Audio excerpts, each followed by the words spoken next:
दोस्तों, जो लोग ये नारा देते थे कि जो राम को लाए हैं हम उनको लाएंगे, और जो चित्रकारी से श्री राम भगवान के बचपन की तस्वीर को इस्तेमाल करते हुए देश के प्रधानमंत्री की तस्वीर को इतना बड़ा दिखाते हैं कि अब आपका मंदिर वहां है, आपको वहीं रहना है।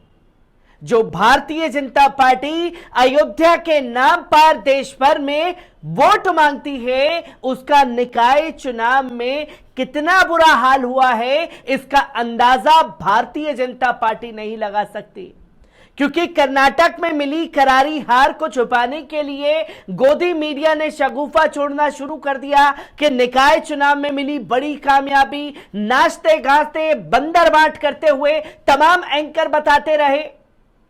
पर यहां 60 अयोध्या की निकाय सीटों पर महज 27 सीटें ही भारतीय जनता पार्टी जीत पाई है, जो कि एक करारी हार भारतीय जनता पार्टी के लिए है, जिस अयोध्या के नाम पर वो जगह जगह जाकर के वोट मांगने का काम करती है। किस तरीके से ये तमाम आंकड़े सामने आए हैं, एक बार इस पर नजर डालते हैं। दोस्तों, उत्तर प्रदेश में अयोध्या का जिक्र आते ही प्रभु श्री राम का लोग नाम लेना नहीं भूलते। श्री राम की जन्मभूमि अयोध्या का यूपी की राजनीति पर भी काफी गहरा असर पड़ता है। अयोध्या को लेकर भारतीय जनता पार्टी का सबसे ज्यादा फोकस रहता है। ऐसे में यह देखना दिलचस्प होता है कि आखिर यूपी के निकाय चुनाव में अयोध्या के नतीजे क्या कहते हैं। भारतीय जनता पार्टी को यहां के लोगों ने कितना पसंद किया और कितना नकार दिया। इसमें समाजवादी पार्टी, बहुजन समाज पार्टी और कांग्रेस का क्या हाल रहा। कितने निर्दलीय प्रत्याशियों ने अपनी जीत का परचम लहराया। आपको बता दें कि अयोध्या में नगर निगम पार्षद की 60 सीटें हैं। इनमें से महज 27 भारतीय जनता पार्टी के प्रत्याशियों की जीत हुई है। 17 सीटों पर समाजवादी पार्टी के प्रत्याशी जीते। इसके अलावा 3 पर बहुजन समाज पार्टी के प्रत्याशी चुनाव जीतने में कामयाब हुए। इसमें पीस पार्टी, आम आदमी पार्टी और राष्ट्रीय लोकदल के एक-एक प्रत्याशी चुनाव जीते। बल्कि 10 सीटों पर निर्दलीय प्रत्याशियों ने अपनी जीत का परचम लहराया है। भाजपा से महापौर प्रत्याशी गिरीश पति त्रिपाठी भी चुनाव जीत गए। आपको बता दें कि उत्तर प्रदेश में सत्तारूढ़ भारतीय जनता पार्टी ने अयोध्या की मेयर सीट पर अपनी जीत को बरकरार भले ही रखा है, पर यह करारी हार है।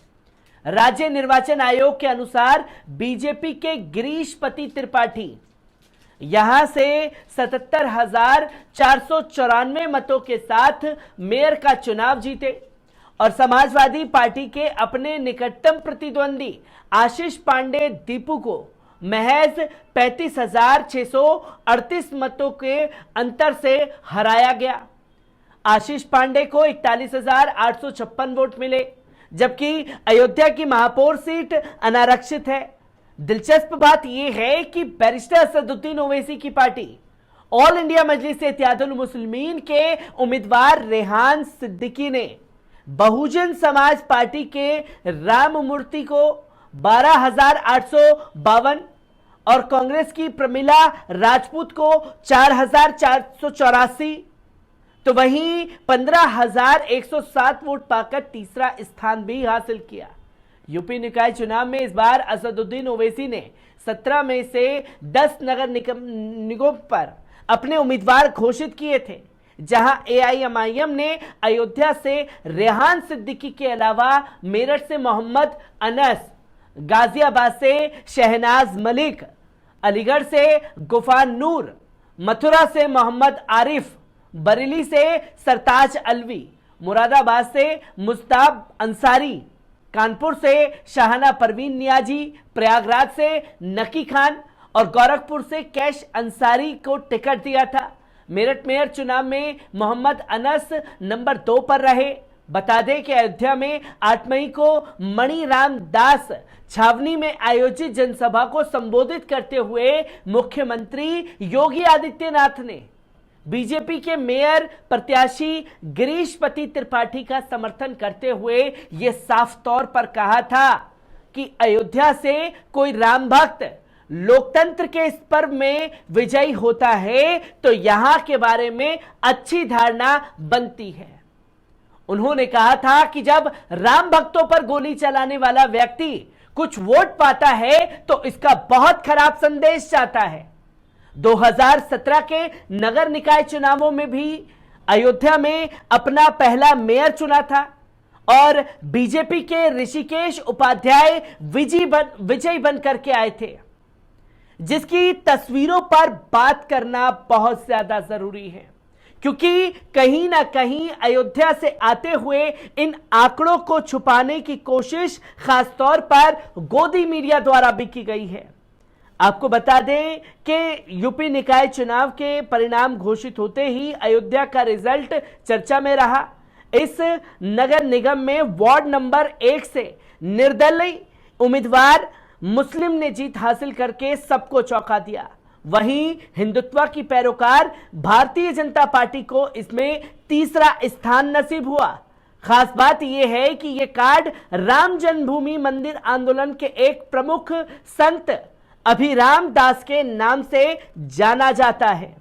जानकारी के लिए बता दें कि अयोध्या में महापौर का चुनाव बीजेपी ने जीता। गिरीशपति त्रिपाठी शहर के नए महापौर बने।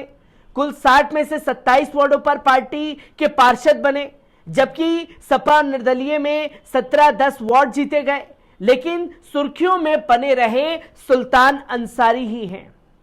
आपको बता दें कि राम जन्मभूमि के पास मौजूद इस वार्ड में मुस्लिम वोट शेयर कुल वोटों का केवल 11% है।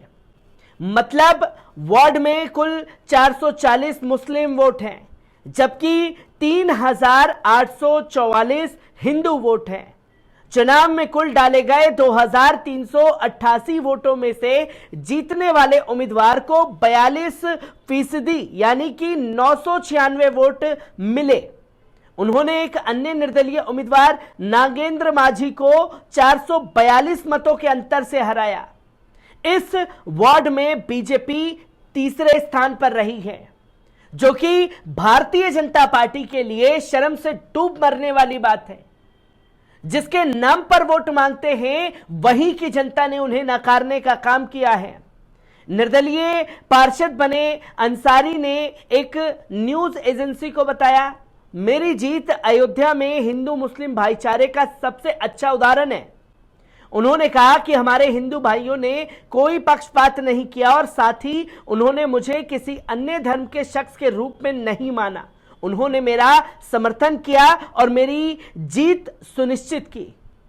उनसे जब यह पूछा गया कि 200 साल से रह रहे हैं परिजन, ये पूछे जाने पर कि क्या हिंदू बहुल क्षेत्र में चुनाव लड़ने में कोई हिचकिचाहट नहीं हुई, तो सुल्तान अंसारी ने जवाब दिया, मैं इस क्षेत्र का निवासी हूं और जहां तक मेरी जानकारी है मेरे पूर्वज यहां 200 साल से ज्यादा समय से रहे हैं। जब मैंने अपने हिंदू मित्रों के सामने के लिए चुनाव लड़ने की इच्छा व्यक्त की तो उन्होंने खुले दिल से मेरा समर्थन किया और मुझे आगे बढ़ने के लिए भी प्रोत्साहित किया। वार्ड के स्थानीय निवासी अनूप कुमार ने कहा कि अयोध्या को बाहर से देखने वाले लोगों को लगता है कि अयोध्या में कोई मुसलमान कैसे हो सकता है, लेकिन अब वे देख सकते हैं कि मुस्लिम न केवल अयोध्या में मौजूद है बल्कि चुनाव भी जीत सकता है, और वो भी भगवागढ़ में, जो कि भारतीय जनता पार्टी का गढ़ बताया जाता है। हर एक तस्वीर से आपको रूबरू कराता रहूंगा। दीजिए इजाजत, शुक्रिया।